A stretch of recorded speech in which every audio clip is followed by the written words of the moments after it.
மாவட்டம் குடியாத்தம் அடுத்த பார்வதியாபுரம் கிராமத்தை சேர்ந்தவர் பார்த்திபன். குடியாத்தம் பொன்னம்பட்டி பகுதியை சேர்ந்தவர் தனலட்சுமி.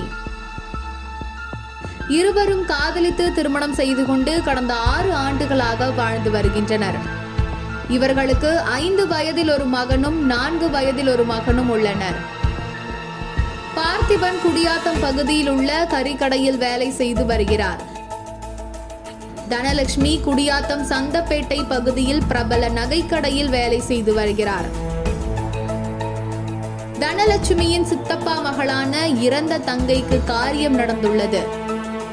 இதில் பார்த்திபன் காரிய நிகழ்ச்சியில் கலந்து கொள்ளவில்லை என்று மனைவி தனலட்சுமிக்கும் பார்த்திபனுக்கும் இடையே பிரச்சனை ஏற்பட்டதாக கூறப்படுகிறது. இதற்கிடையில் திடீரென வீட்டிலிருந்து தனலட்சுமியின் அலறல் சத்தம் கேட்டதும் அக்கம் பக்கத்தினர் ஓடி வந்து பார்த்தபோது தனலட்சுமி தீக்காயங்களுடன் இருந்ததை கண்டு அதிர்ச்சியடைந்தனர். உடனடியாக அக்கம் பக்கத்தினர் தனலட்சுமியை மீட்டு குடியாத்தம் அரசு மருத்துவமனைக்கு கொண்டு சென்றனர். தனலட்சுமியின் பெற்றோருக்கு பார்த்திபன் போன் செய்து தங்கள் மகள் தீயிட்டு கொளுத்தி கொண்டதாகவும் அவரை மருத்துவமனைக்கு கொண்டு சென்றுள்ளதாகவும் தெரிவித்துவிட்டு அங்கிருந்து தப்பி சென்று ஓடிவிட்டதாக கூறப்படுகிறது.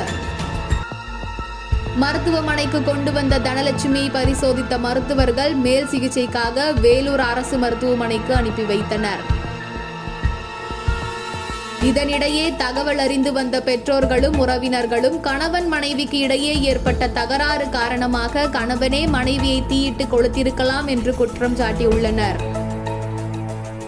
தகவல் அறிந்து வந்த குடியாத்தம் காவல்துறையினர் வழக்கு பதிவு செய்து கணவன் மனைவிக்கு இடையே ஏற்பட்ட தகராறு காரணமாக கணவன் தீயிட்டு கொளுத்தினாரா அல்லது மனைவியே தீயிட்டு கொளுத்தி கொண்டாரா என்று விசாரணை மேற்கொண்டு வருகின்றனர். காதலித்து திருமணம் செய்து கொண்ட கணவன் மனைவி இடையே ஏற்பட்ட தகராறு, மனைவி பலத்த தீக்காயங்களுடன் ஆபத்தான நிலையில் அரசு மருத்துவமனையில் அனுமதிக்கப்பட்ட இந்த சம்பவம் உறவினர்கள் மத்தியில் பெரும் பரபரப்பை ஏற்படுத்தியுள்ளது.